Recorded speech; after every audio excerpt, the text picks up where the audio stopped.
Right, got the stream started. Let's just wait for people to show up and see where we get to go. So, for those of you who are tuning into the replay, the suggestion is that if you're just starting out, again, welcome to JC's Riptrack for this live stream.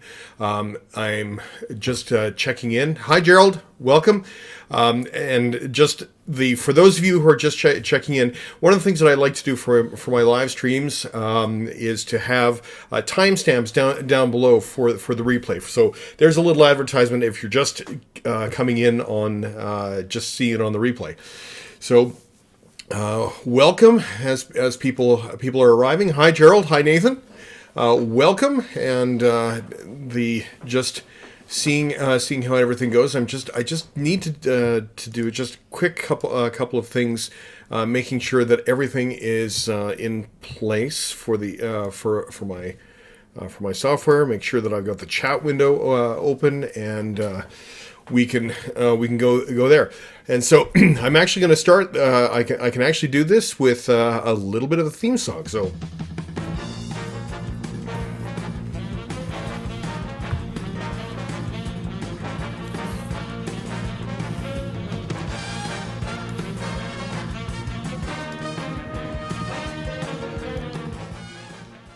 Well, hi and welcome to JC's Riptrack, a live stream doing weathering and structures. This is a chance for me to kind of fiddle around with a couple of new buttons here and there. Hi, Michael. Welcome. Just bringing up the live chat window, and I have to explain. I normally am not really planning to do a lot in the way of live streams, but they are fun to do, and I really like the interaction. It was more by circumstance that I ended up having to do this. Hi, Michael. Hi, John. Hi, Gerald. Hi, Nathan. Well, there's so far 10 people in. Thank you for tuning in. And part of the reason for this for the live stream is that the video that I had intended to do today was intended to show more or less the next stage on the boxcar that I was working on. The title of the video was originally going to be, graffiti decals and patches.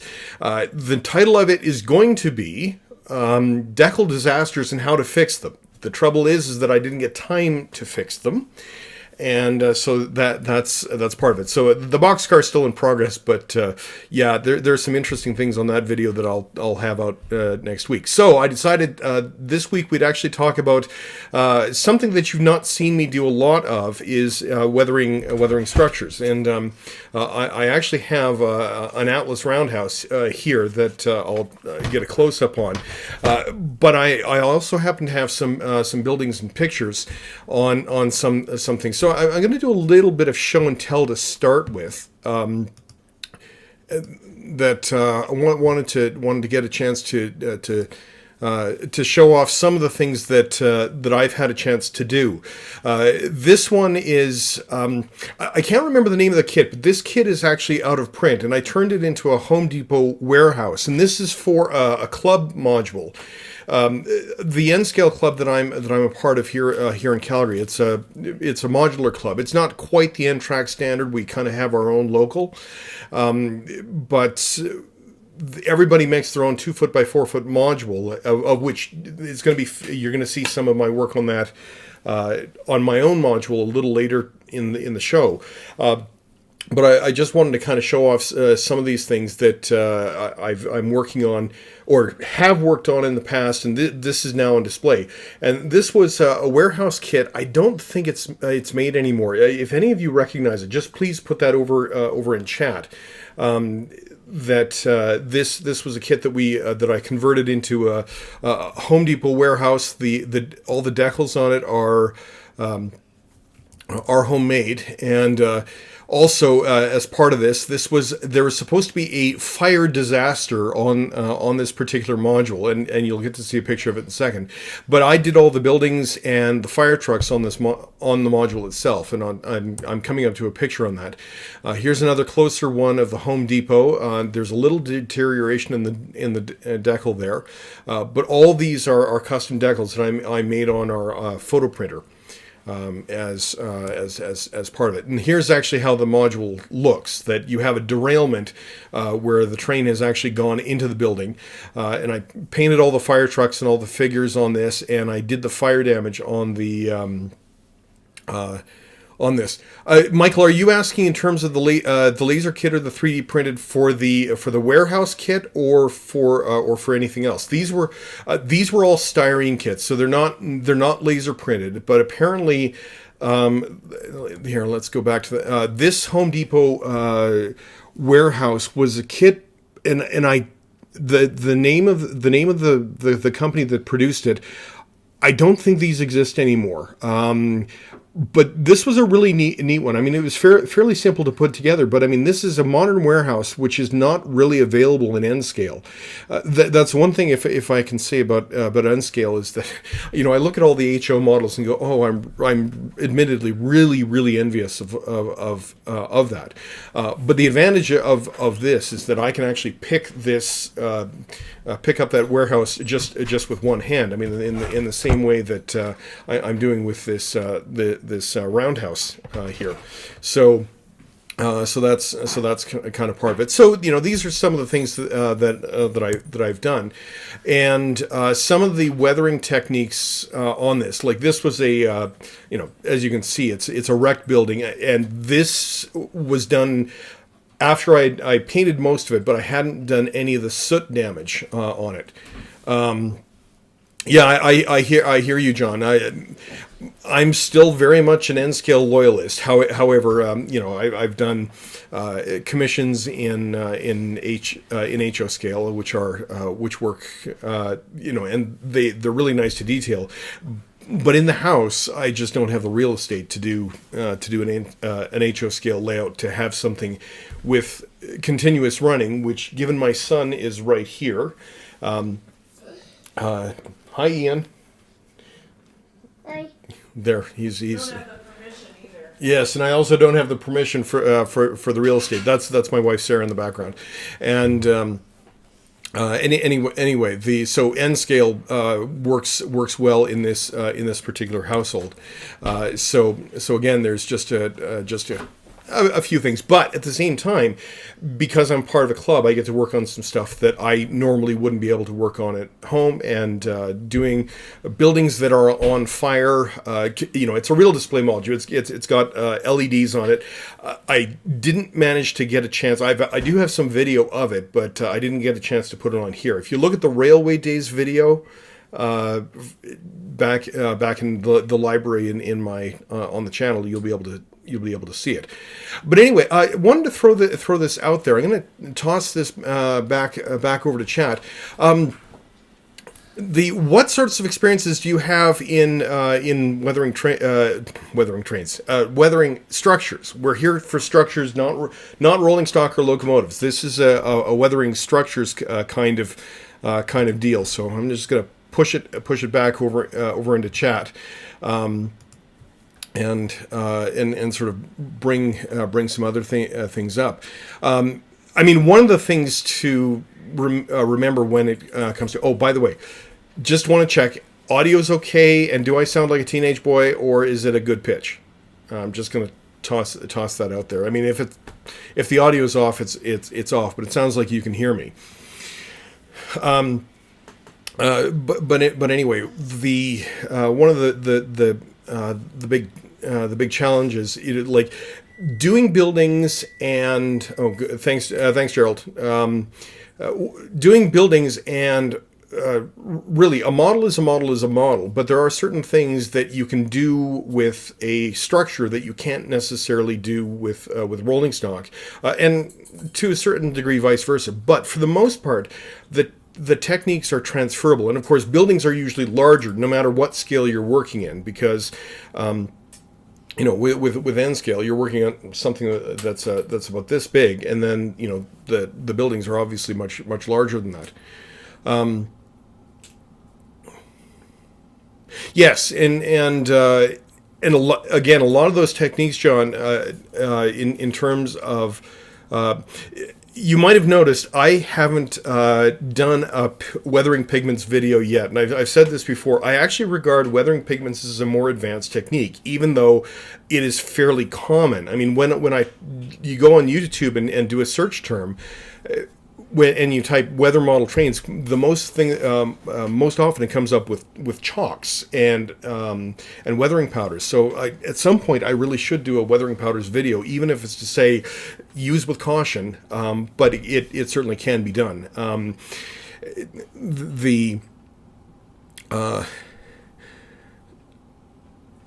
So, Michael, you enjoy the weathering structures more. Well, in some respects, with weathering structures, you can do a lot of things with it that you can't normally do with rolling stock. And the other thing is, because you're working with structures almost inevitably, they're not factory painted, so you're actually starting with a blank slate, really.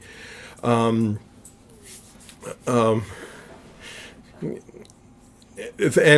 sorry, I'm glad I have the chat window up there. Oh yeah, like one of the things I always look back at some of the stuff that I've done before and kind of go, what was I thinking? But at the same time, it's kind of like, well, hey, that's something I learned from that experience. I really did, and even though I might say, well, what in the world was I doing? You learn from it. And there's certainly no mistakes with that. In fact, I want to show. I'm going to bring. I have to.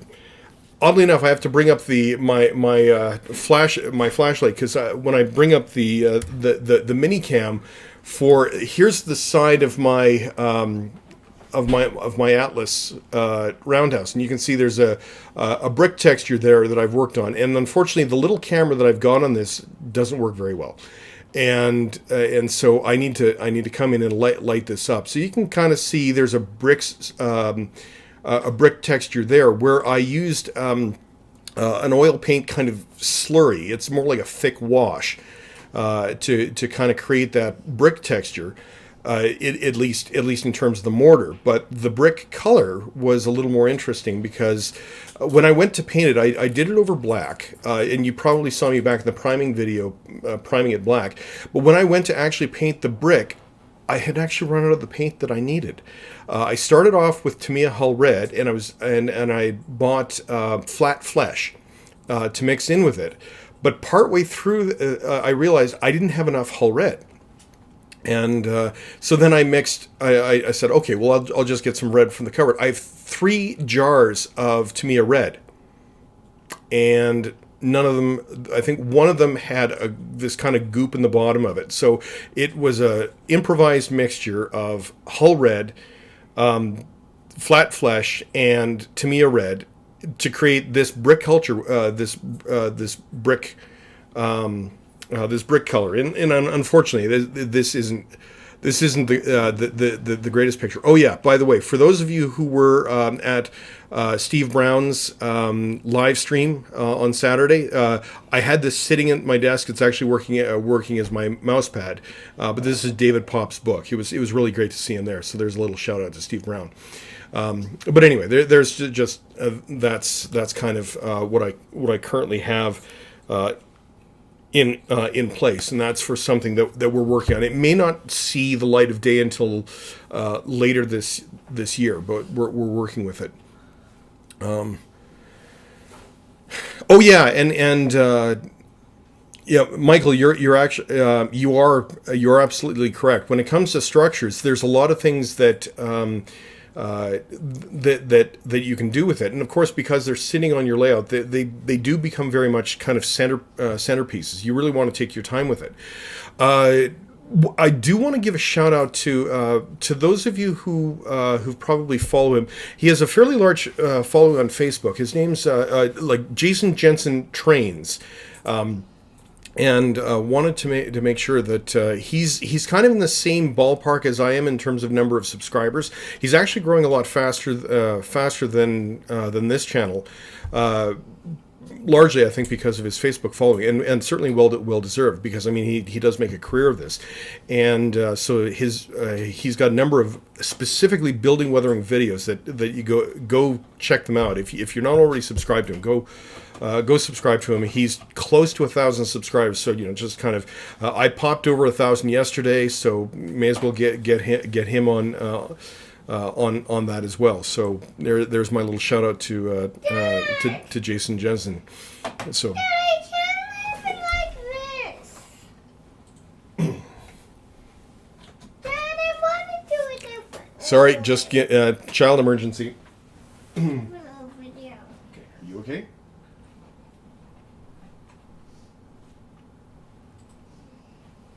Okay. Sorry about that. So now, one of the things some of you had asked, I think, at one point in one of my previous chats, if I had done buildings before, and I think that's one of the reasons to do that. Hi, Eric. The popcorn's always good. So we have our first pardon me. There's a blooper. Our first moderator for the evening is in. Good to see you. And his little wrench is to kind of keep everybody in line. But for the most part, people here are pretty civil. I wanted to get into just into this one. This is a structure, and this is the module that I did for my model railroad club. And again, it's just it's a grain elevator beside a creek, and it's modular because we have to move that building actually physically lifts off of it. And I realized that I had actually taken a bunch of pictures on how I went about doing this. And so I've put the live chat just down below me. So Sparky, welcome. You're just in time in terms of talking about, here's something that I did, but at the same time wanting to hear. Oh, don't worry about being late. Let's see what time. It's quarter after. Last time I had the peak attendance about 45 minutes in, so I'm not too worried. People can drop in and drop out as they need to. So we're continuing that, and so anyway, this is a grain elevator that I worked on, and this is a kit bash rather than a scratch build. And so for those of you who know your kits, let's see how well you know your kits. Can anybody identify before I actually showed the build pictures? Can anybody actually identify one or two of the kits that you might have seen involved in this particular picture? So I'm going to toss that out. See if anybody else answers first. The all. So that's one thing is yep. So you're absolutely right on the Rix silo.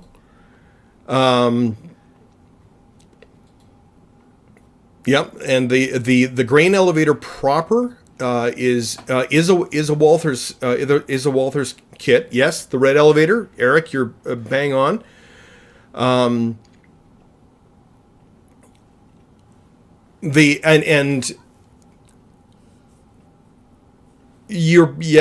you are pretty much correct on that. I did this kit bash to match. The one thing that I don't have set up tonight is doing a Google Earth zoom in to a place called Chaplin, Saskatchewan. And in Chaplin, Saskatchewan, there is a grain elevator that looks pretty much just like this. It's a different color. And it's locally owned and operated as opposed to being a Viterra elevator. So this is kind of an amalgam of sort of three different places in Saskatchewan. My wife spent some time in Melfort, Saskatchewan when she was doing her internship. And so we modeled it kind of on the colors of the buildings that you would find in Melfort, on the shape from the shape from Chaplin, Saskatchewan, and there was one other location that had sort of a that kind of also helped influence this, and mostly it was the Viterra logo on an old building as well.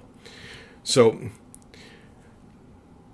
anyway, by the way, that's my daughter's writing on. Yeah, I think that's my daughter's writing on it. And so this was sort of the kit sort of semi-assembled. Oh, yes, the one piece that you won't... Take a look at the bottom of the grain elevator there. That is the top of a Rolaids jar. It's amazing what you can find around the house, but that Rolaids jar provided the perfect sort of concrete base for the Rix Grain elevator. Gave it just a little bit of extra height because I needed it.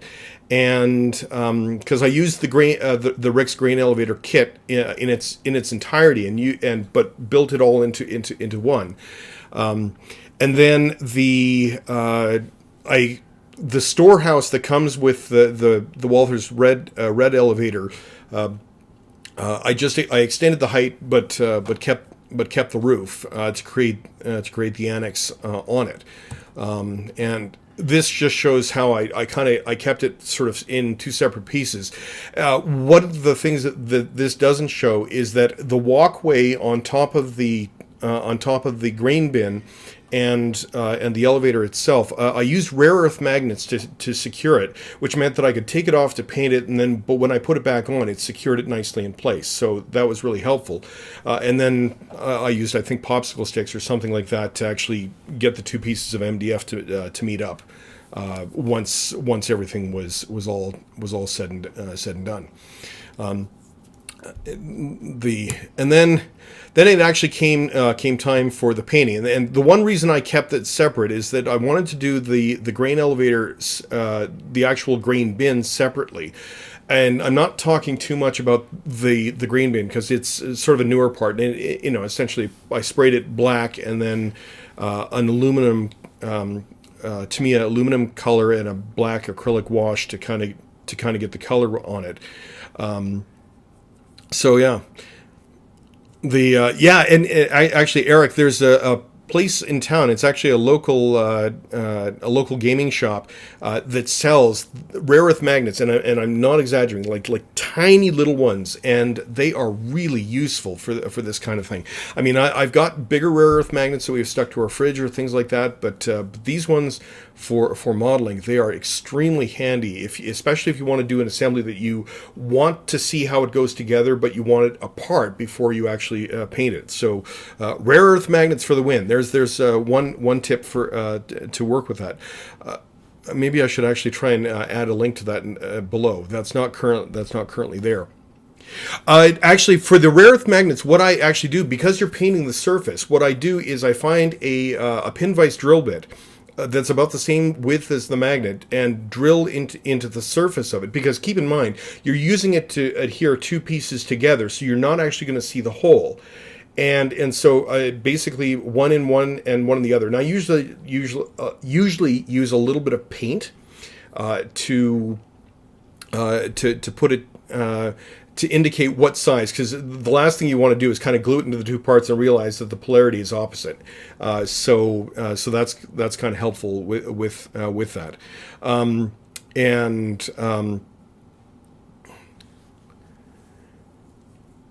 Actually, that corner magnet idea is really good, Sparky. I want to. That's one thing that I don't have. In this case, it's just kind of doing some modular assembly, and sometimes, especially if you've got a modular kit, like sometimes it's actually handy to keep the magnets on so you can actually remove it.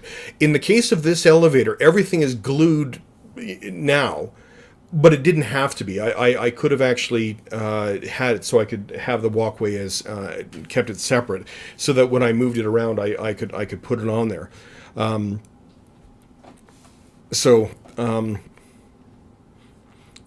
But anyway, but yeah, like Sparky, you can, Sparky, I actually have a Canadian source for rare earth magnets. Just if you email me or I try and get in touch with you, I can actually send you the link to get the really small ones. But there's a place here in town that actually does it. But I'm pretty sure I could find one in the Toronto area. Well, no, you're in Cambridge, aren't you? But actually, I think there's something closer to you there that we could probably work with. Anyway, so wanting to just move along. When I did this elevator, I kept the grain bin separate as you can see, and then I primed the whole thing black, and then I used a gray color. I think it was Tamiya Sky Gray. It's got it's a warmish gray, so it kind of gives the illusion of a kind of old wood. So, yeah, actually, Sparky, Gerald lives in London, Ontario, and so he's also a good source. Yeah, and he does mention that Lee Valley Tools is also a good place to check it out, and go from there. Hi, Joe. Welcome aboard. I have 3 moderators. Wow, they have got some attention here. Anyway, when I originally painted this elevator, I wanted to start with a gray color, and this is just a Tamiya Sky Gray. You can kind of see it's kind of a warmish gray, sort of old wood sort of look, and then once that was dry, believe it or not, this picture and this picture, the gray is the same color. It's just kind of how it sort of came together. And then I started using, in this case, it was I think it was buff, Tamiya buff. And if you look around the windows and around the top, I did a little bit of a lighter wood color. And the reason you'll see the reason for this is just it was establishing a bit of some preliminary colors going through, and then I came along with flat earth and darkened up some areas. So you wanted to have some areas where an actual wood color would show through.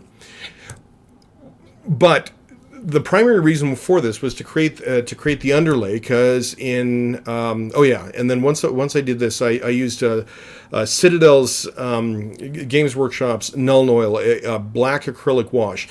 And the reason that I normally don't use acrylic washes for structures sort of extensively, but this is the kind of effect that I wanted, because I'll reveal in the next step. And then I also did a dry brush, because I'm trying to create the illusion of worn wood. But the real trick on this, and then I did rust colors for the roof. Unfortunately I don't have a sort of a step-by-step with this, but it was more or less, it's hull red, and then I sponged on a bunch of orange, red, yellow colors on the roof itself. Then I masked it all off, and then I used hairspray. Although before this step, you seal it in with a lacquer, a satin lacquer varnish, Games Workshop Purity Seal, or they call it Muniform Varnish. On a model this large, I tend to go with rattle cans, just because it's a lot easier to apply quickly.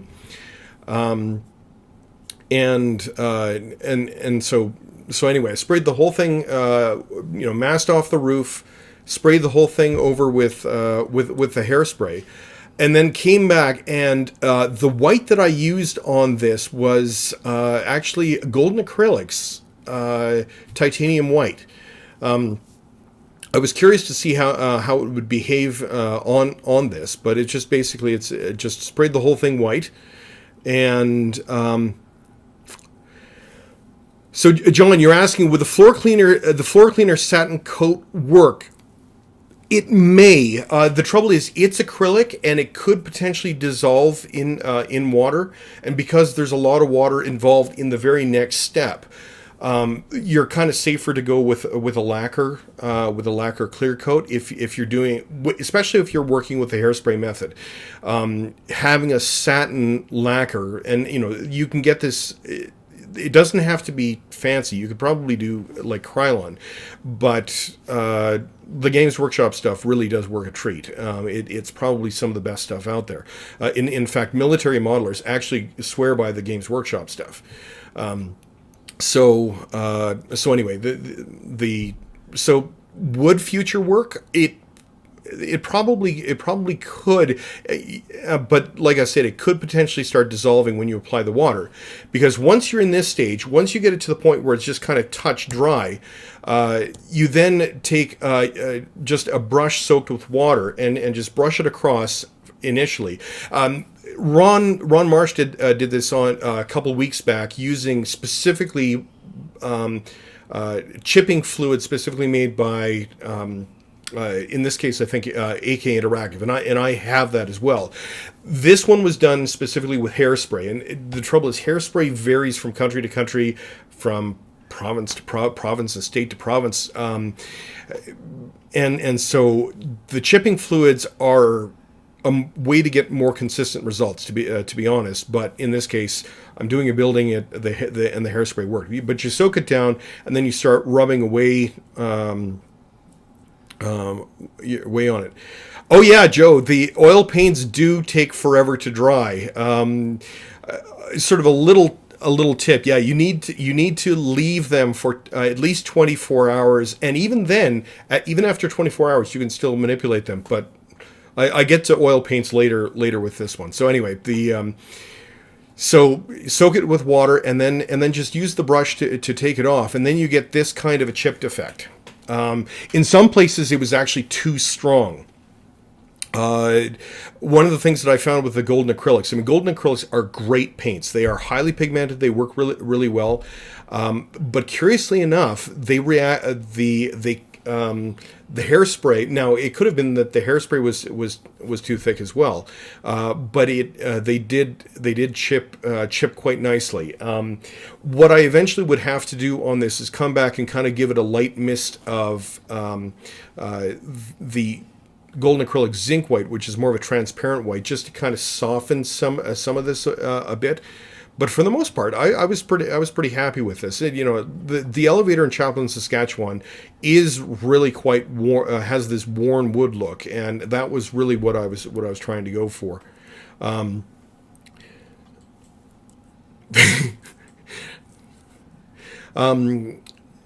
Joe, I can talk to you afterwards. There are some ways to get around the long drying times of oils, but yes, they do take a while. They do take a while to dry. Now, at the 24-hour mark, you can add an acrylic clear coat over it, and that will seal them in. But you really should give them about 24 hours to work with, and then you keep going from there. Anyway, so there's just a couple more pictures now. What I didn't show in this is that for the roof, I did the hairspray method on the roof as well, using a lighter blue, and then I took a second lap and did a darker blue color with it. Now you'll see the darker blue in the next frame, but then I also made my own decals here, and as you can see that. In the final picture, the decals, like in this picture, the decals are quite pronounced. And I mean, these ones I made using Testors decal paper. I did the design on Photoshop on my computer, and printed them out. We have a photo printer here that we're fortunate enough to have, although we're currently out of ink on it, and ink on that costs a fair bit, but welcome to having color printers around. But anyway, I printed these off and applied them. The one thing I used Testors decal paper in this case, and it's the first time I'd used it, and it's really thick. You need to apply, I don't know, I use Microsol 5 times at least to kind of get it to lie flat, before I then sealed it in with a brush on varnish, so that I could actually do the decal wear and tear on it, which I actually showed in the last video of how I finished it up. So here you can see some of the wear and tear on the actual pool logo itself. But my intention was in this case was always to make it match closer to the prototype, is that the pool logos were just simply painted over, but you could still see it through the paint. And so I wanted to apply just enough paint that you could still see the decal through the paint. Yeah, yes, Joe, you're absolutely right. About the tester's decal paper, it is very, very thick. I mean, the fortunate thing is you don't get the trouble that I had this past week with the microscale decals of it actually being too thin and it's starting to crumble or crumbling completely, as you will see on camera next week. So you've got too thick and too thin. So one thing is, if you have a good suggestion on decal paper that you like to use, or decal paper, just comments down below. Please share it with the community. I'd love to hear it. Put it in chat. I would love to hear what people have to say about that. I mean, I can't print white yet. That's something that printers that print white ink are still very much out of reach, because I was checking prices on them and they're still upwards of $5,000. And that's not including price of ink. So yeah. Anyway, that's kind of working with it. Now, I just want to check. Can everybody see these pictures? Okay. Hopefully this is people are finding this is being helpful. So anyway, what I did is I masked all of this off, and then basically went back with the same white color and kept it somewhat translucent. And this is how the end result. And then you can also see the roof on this is also blue. And then I did basically 2 rounds of the hairspray technique on the roof to kind of get that both rusted but also the worn paint look on it. Okay, thanks. I just wanted to make sure that the pictures are clear. So far, I haven't had any buffering issues, at least on my end. So I think we're still doing good. Okay, so as you can see, now I have the logos covered up.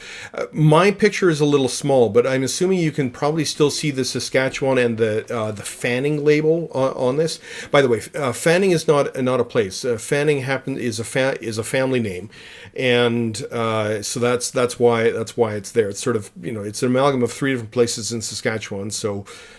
Figured may as well use a family name attached to it, but you can see that the sanding and the wear and tear down of the decals, they just integrates it into it, so that when I add the newer decals, which to indicate it under new ownership, that there's that kind of contrast that's there.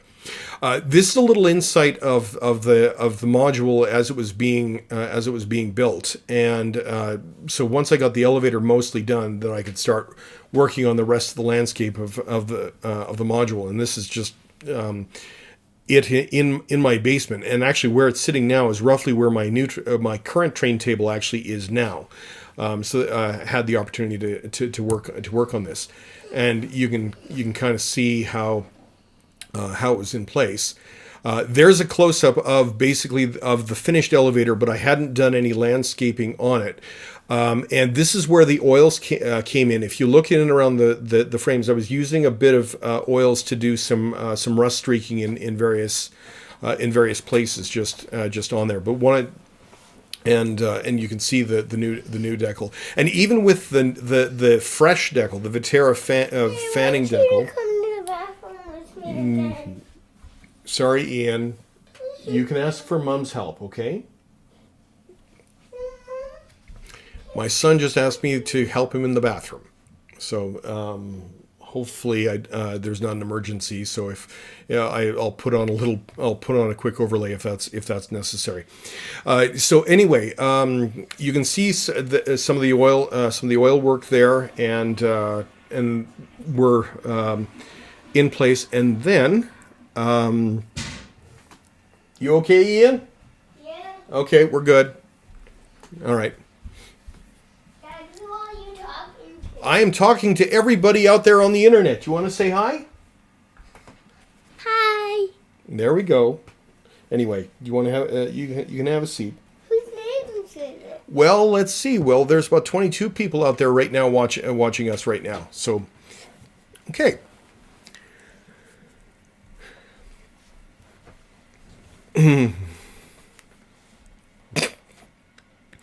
Yeah, that's about right, Eric.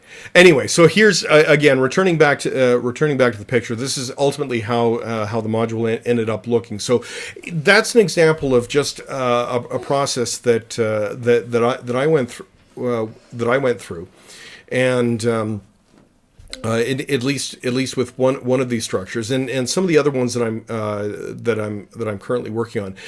My own layout, I've a couple things planned out. One in particular is that I'm going to be doing a brewery. Now there is no brewery in Truro, Nova Scotia, but for those of you who are familiar with Canadian beer, Alexander Keith's is a favorite in this household, particularly with my wife, and so I'm doing a Keith's Brewery intro, even though the actual Keith's Brewery is in Halifax, so it's just it's my little freelance, and that is an eventual project that I'm going to be working on soon.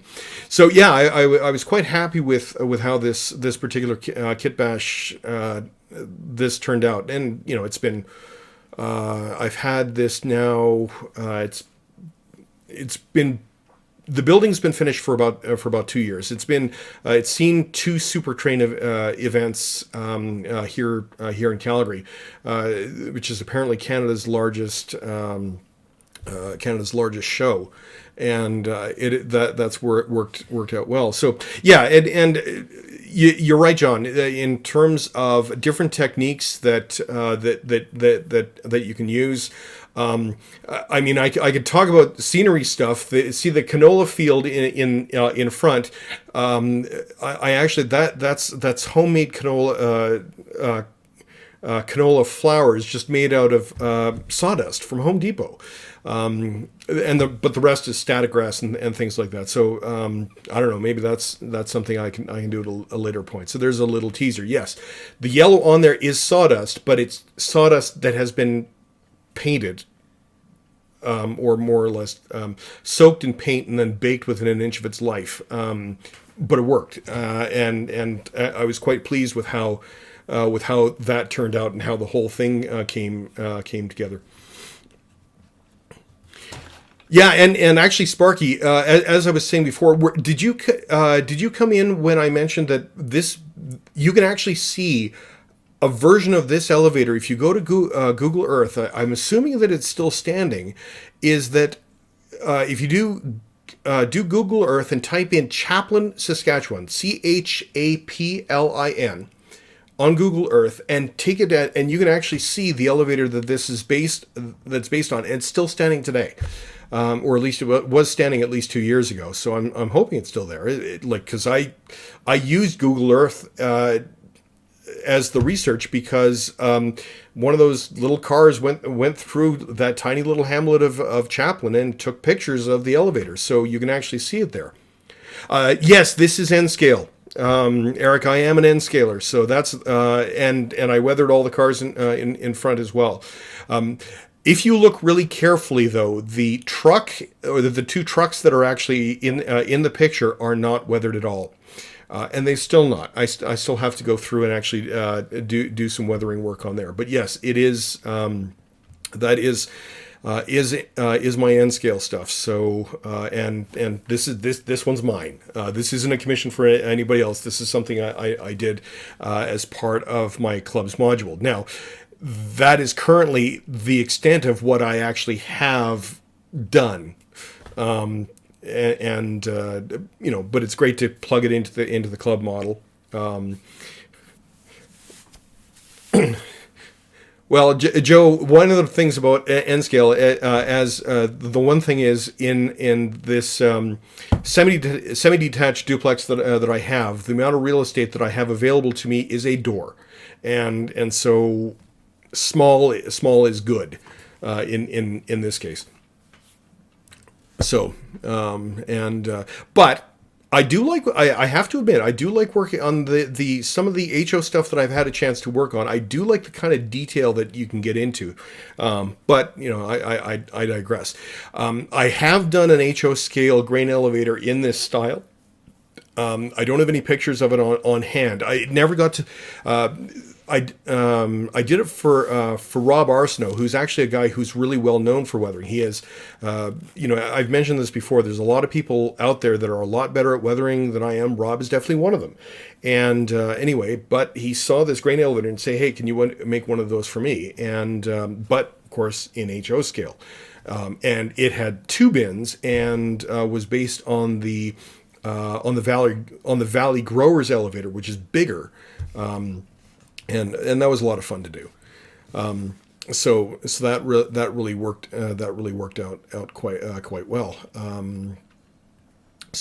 Let's see, where are we sitting here? We're about now anyway. This has sort of been my experience. Has anybody else sort of tips and tricks for various structures that you've done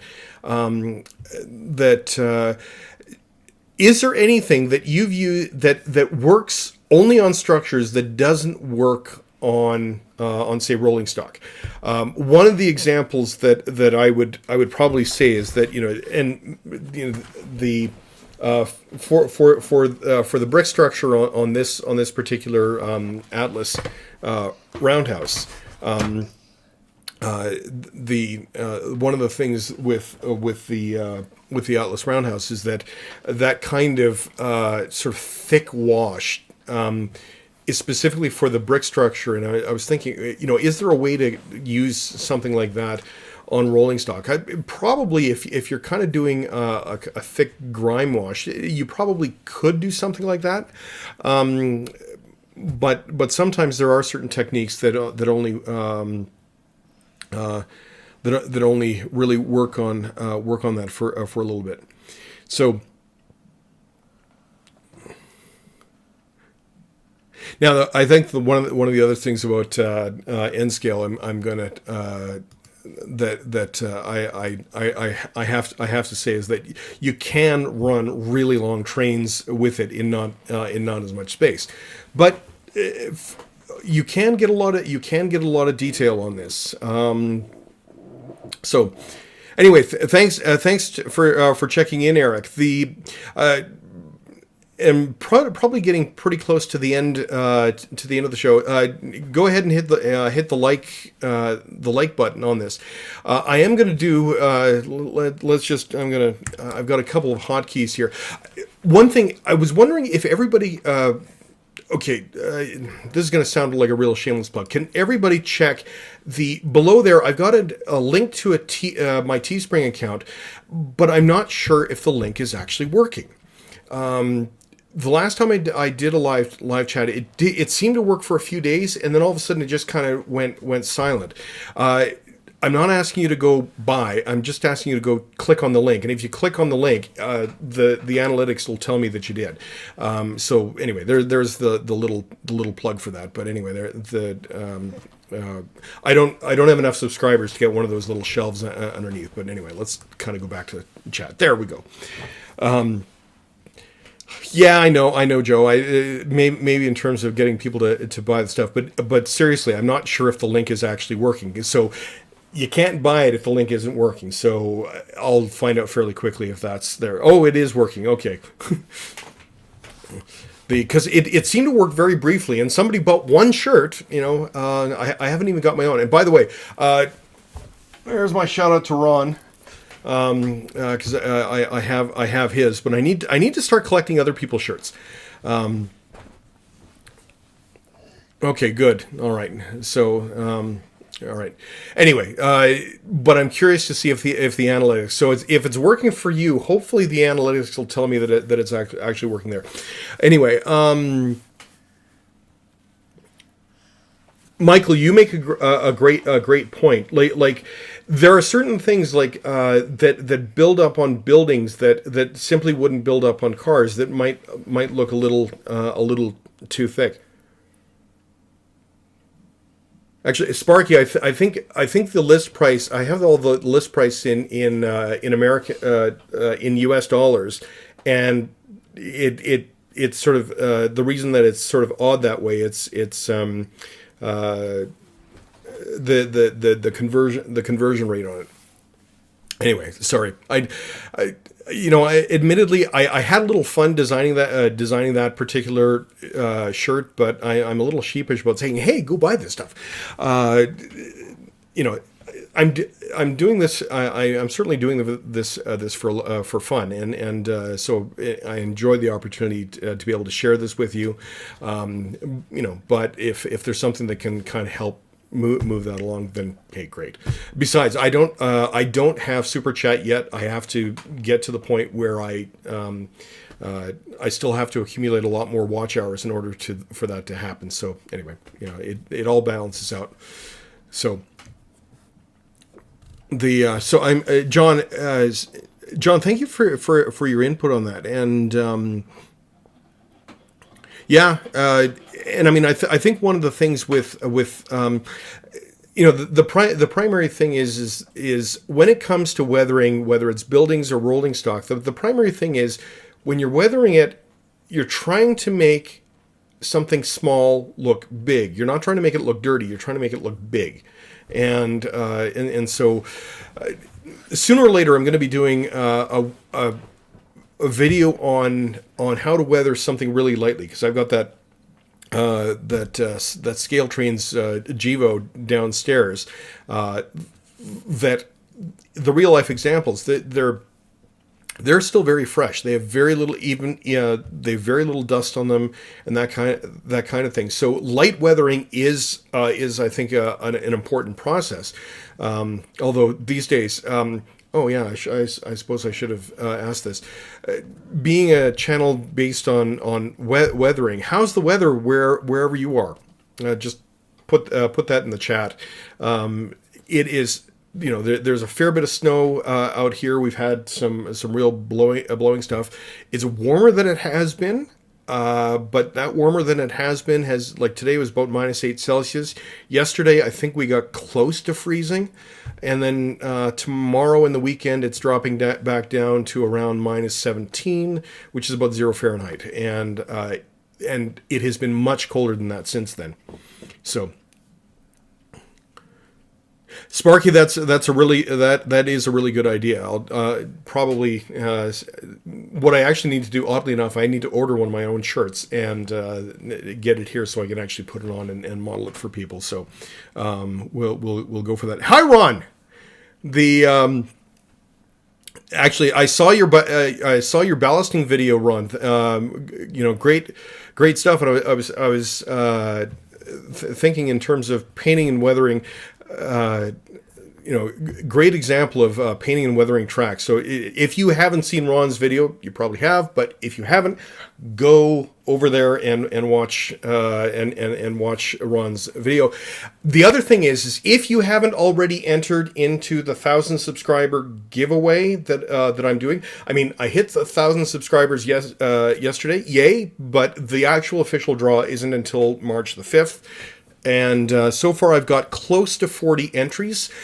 If you haven't already entered, and it's just as a reminder that the prize, the first draw is a weathering commission on a piece of rolling stock, and the main draw is a weathering commission on a locomotive, and it can be any scale up to and including O scale, if you like. So that's one of the things that as a reminder to do that. If you haven't done it, let's see. I just realized that. I don't even think I have my proper email. It's jcsriptrack@gmail.com. The link is actually in the description down below. And so if you can just email me with 1,000 subscriber giveaway in the somewhere in the title and say that you want to do that, you can do that. Ron, I've got a question. How long did it take you to ballast what we saw in the video? To paint and ballast all that? Like I was looking at that was an incredible amount of work, and I think I noticed at least 3 different t-shirt changes in terms of what you were wearing. So I was kind of measuring 10 hours. Wow. That's one thing. I mean, it looks great. I think fabulous, and I was sitting there furiously taking notes. I mean, my layout is primarily Unitrack, so there's a few things that I have to do a little differently, but I have every intention of ballasting it. Now, that having been said, let me bring back the. Bring back this. You'll notice the track on the module that I did here. The track on here is not Unitrack. This is the club standards are. This is Pico, and Pico turnouts, Pico Flex Track, and so I did the ballast. I did all the ballasting on this as well. So I as a matter of fact, Ron, I think I was watching some of your videos on how to do it when I did this. So, and now, granted, it's getting on almost 2 years ago when I did this. So, your channel had just started, I think. When I was working on this. So, but anyway, So Ron, I appreciate how large your yard is, and weathering track is weathering structures, and some of the tricks that you were working with there. So, and I'm watching my son just to the left of me, and he's standing up on his chair, and he should be sitting down. Ian, can you sit down, please? You don't want. We had a mishap earlier tonight where he basically broke the desk, partially broke the desk that he's on right now. 12 feet long. Wow. That was fabulous, and just even the use of the paper. So like I said, go watch that video as soon as you get a chance to do that. I am going to put out another, for those of you who weren't here earlier, he didn't get a chance to make it, but Jason Jensen Trains, for weathering structures, his videos are really good. And like I said, he's very close to 1,000 subscribers. So if you're not already subscribed to him, why don't you go do that? So and see if we can get him over 1,000 too. It's kind of nice to have to be in good company with that. So now we're coming up on an hour. I guess with that, I'm gonna start wrapping it up.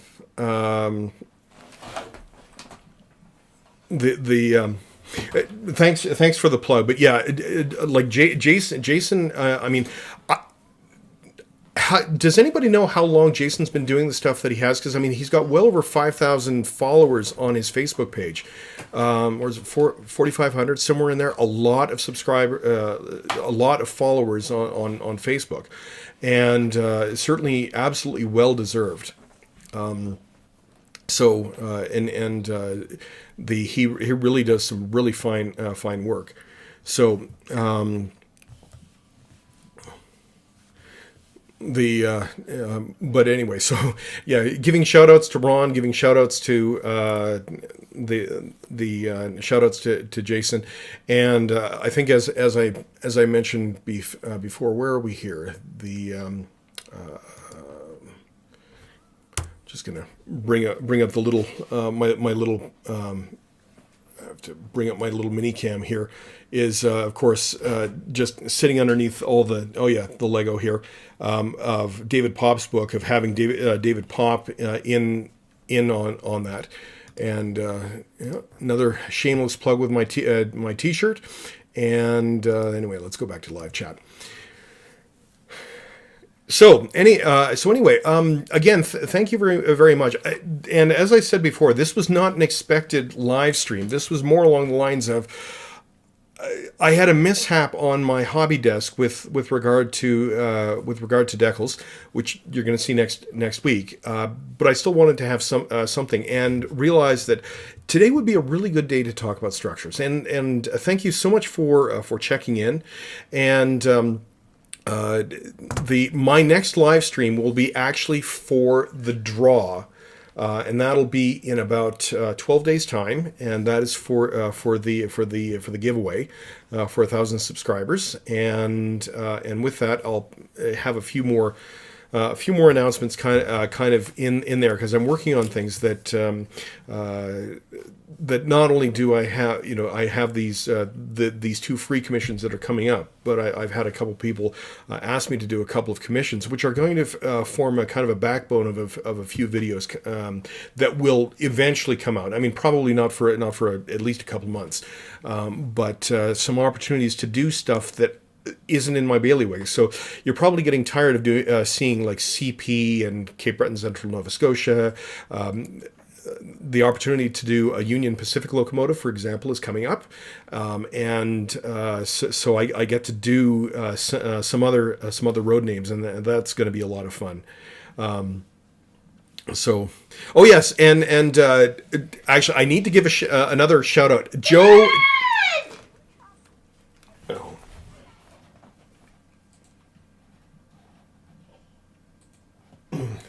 Crisis with my son. He clicked on Tube Buddy. Anyway, just before everybody goes, Joe, click on Joe G in the chat. If you haven't subscribed to him, go subscribe to him. He put out a really good the how to build a speedometer